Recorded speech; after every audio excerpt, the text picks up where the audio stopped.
बंधुवर पीयूष वाणी के भाग वीडियो के माध्यम से आप सभी की सेवा में समय समय पर प्रसारित करने की कोशिश करेंगे। गुरु भगवान की दया और कृपा से यह सब संभव हो सकता है। यदि आपने अभी तक इस चैनल को लाइक सब्सक्राइब न किया हो तो कृपया करने की कृपा करें और कमेंट करके ये अवश्य बताएं कि आपको ये वीडियो और प्रयास कैसा लगा। जय श्री राम।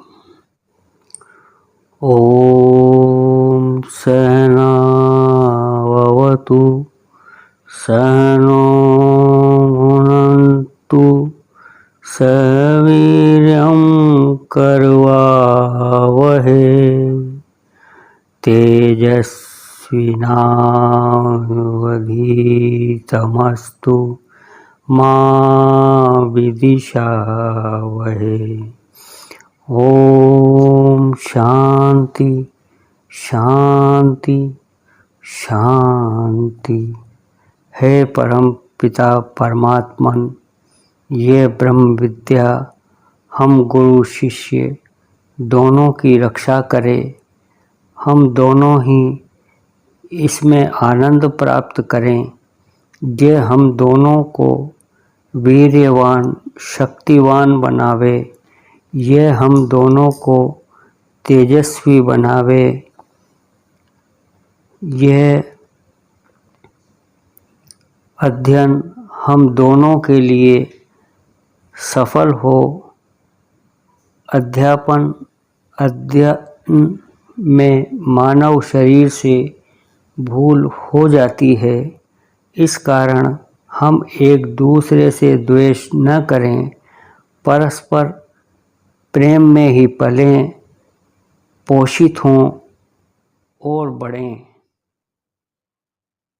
तो आइए अब सुनते हैं परम पूज्य चचा जी महाराज साहब की दिव्य वाणी। गृहस्थी जनों का व्रत एवं बाहरी शुद्धता। पहले गृहस्थी जनों का व्रत सुनते हैं। 29/3/39 लगभग एक माह के बाद एक दिन श्री महाराज जी कहने लगे, पक्ष में एक बार व्रत रखना उचित है। कमी बेशी जिससे जितना निभ जाए करना चाहिए, परंतु सबसे नहीं कहता ऐसा करो। दुनिया के काम ऐसे ही भारी हैं, इसे कहकर क्यों बोझ बढ़ाऊं। हाँ, नीति तो यही है, महीने में 2 बार उपवास और हो सके तो 2 रात्रि को जागरण करें। चित्त प्रभु के पाद पद्मों में लीन कर बैठा रहे। 24 घंटे का व्रत रखना चाहिए। एक दिन पहले एक दिन पीछे की भी मिताहारी रखना चाहिए। शाम को 7 बजे लगभग प्रारंभ करें। दूसरे दिन 7 बजे व्रत तोड़ें। मिले तो केवल शुद्ध गौ का दूध तनिक सा मीठा डाल लें और पीकर बस कर दें, या अच्छे ताजे फल खाएं जो चित्त को प्रफुल्लित करे, न कि कब्ज बढ़ाए। सेव, नाशपाती, संतरा आदि, परंतु इनका मिलना कठिन है, इसलिए थोड़े अन्न का ही सेवन करें।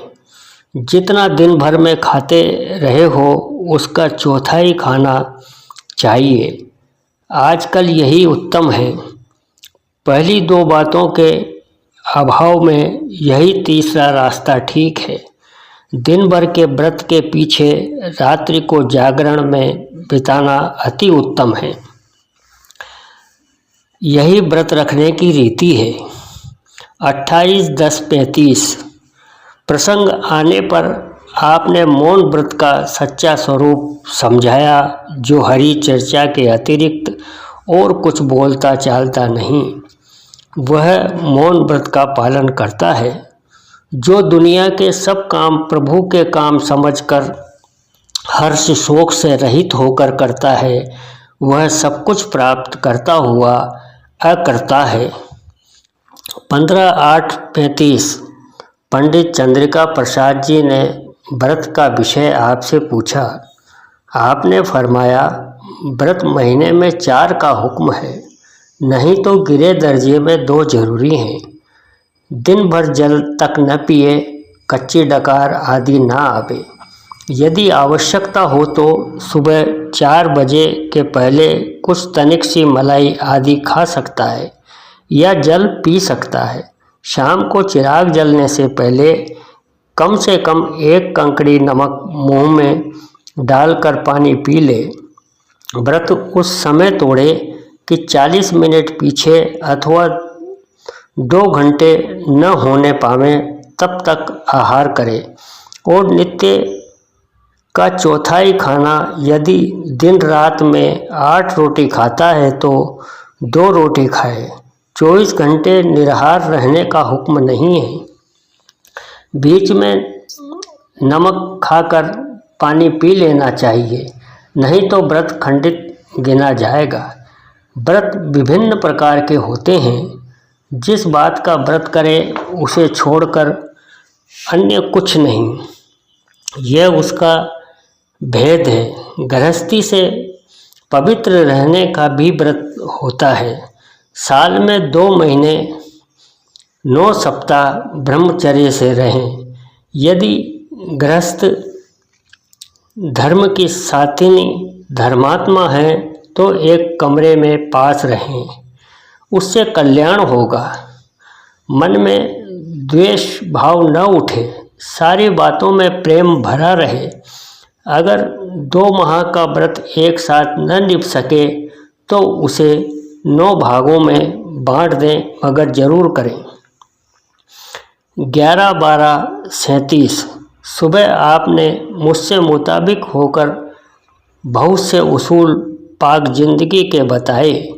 उनमें खास ये है कि व्रत करो, बगैर इसके मंजिले मकसूद हासिल नहीं होता। सबसे पहले व्रत यह है कि 24 घंटे गुस्सा ना आए। ऐसे ही ईश्वर को साक्षी करके दीगर 15 दिन में खाना खाने का भी है। शाम को चौथाई खाना खाओ, पानी बहुत कम पिए। दुई दर मजहब उश्याक कुफ्र अस्त, खुदा करे पीर यके पैगंबर यके। भगवत प्रेमियों की दृष्टि में द्वैत नहीं। ईश्वर, गुरुदेव और अवतार सब एक ही हैं, 2 नहीं। बाहरी शुद्धता। आज न जाने किस बात पर बहुत हंस रहे हैं और किसी की ओर नहीं देखते। बस आप ही आप हंसते हैं, आप भीतर चले जाते हैं, फिर किंचित देर बाद वापस आते हैं और समझाते हैं, देखो शरीर के अंदर मल है, परंतु उससे शरीर अशुचि नहीं, किंतु एक बूंद भी मल मूत्र बाहर निकल आने पर अशौच हो जाता है। आजकल प्राय लोग इन बातों पर ध्यान नहीं देते। श्री गुरु महाराज जी कहते हैं, जिसका अंतर साफ है वह बिना बाहरी सफाई के रह ही नहीं सकता। 25/6/34 आपने श्री जय नारायण जी को हिदायत की कि नंगे पैर चलना भेजा है। जूते इसलिए हैं कि पैरों में गंदगी न लगे। पृथ्वी पर कोई थूकता है, पेशाब करता है और कोई गंदगी कर देता है। पैरों को पाक साफ रखने के लिए ही जूता है। रास्ते की गंदगी दरी व चटाई पर नहीं आना चाहिए। 27/6/36 सुबह धोती बदलकर पूजा करें। शुद्ध धोती पहनकर भोजन करें। लघु शंका के समय पानी ले जाएं, नहीं तो धोती के अशुद्ध होने का भय है। अरब में पानी की कमी की वजह से मिट्टी से ही सफाई की जाती है। 31/1/37 शाम को बिना बाहर की पवित्रता के चित्त शुद्धि और ध्यान की एकाग्रता असंभव है। लघु शंका के समय जल ले जाना चाहिए। पेशाब के कण अगर कहीं पैर पर पड़े हों तो धोना चाहिए। हाथ पैर धोएं, बिना शुचिता नहीं होती। ऐसा करें तब राम नाम आवे। 1/9/35 आज श्री महाराज लखनऊ में भक्तजनों के बीच हैं। स्थान पर अमृत धार नित्य प्रभावित है। श्री मुंशी भैया अमृत कथा सुना रहे हैं। सब भक्तजन मुग्ध हो सुन रहे हैं। बुढ़ापे में मन की तरंगें बड़े वेग से उठती हैं। 55 से 65 वर्ष की अवस्था में बड़े जनों के लिए बड़ी नाजुक है। जो बातें जवानी में नहीं सूझती वह उस समय सूझती हैं। ऐसे ही स्त्रियों का हाल है। 53 से 63 वर्ष तक बड़ा भय रहता है। जिसको प्रभु बचाएं वही बचे। जो गुरु में लीन हैं उन्हें कहाँ बाधा। पुरुष को 55 से 65 वर्ष तक काम प्रबल होता है। यही स्थिति स्त्रियों में भी होती है। ईश्वर रक्षा करे। ये जोखिम अवस्थाएं हैं। ईश्वर लाज रखे। जो बातें जवानी की उम्र में नहीं सूझती वह इस उम्र में सूझती है। ईश्वर रक्षा करे। ऐसे जोखिम अवस्थाओं से बचने के लिए गुरुदेव से एकांत में उपाय पूछना चाहिए। करत करत अभ्यास के जड़मति होत सुजान। रसरी आवत जात ते सील पर होत निशान। बंधुवर, अगर आपको ये वीडियो और प्रयास अच्छा लगा हो तो आप हमारे YouTube चैनल राम समाधि आश्रम संत थानेदार को लाइक, सब्सक्राइब और कमेंट करने की कृपा करें। ज़्यादा से ज़्यादा शेयर करें। और एक विनम्र निवेदन है कि आप वीडियो को पूरा सुना करें और कमेंट करके ये अवश्य बताएं कि वीडियो आपको कैसा लगा।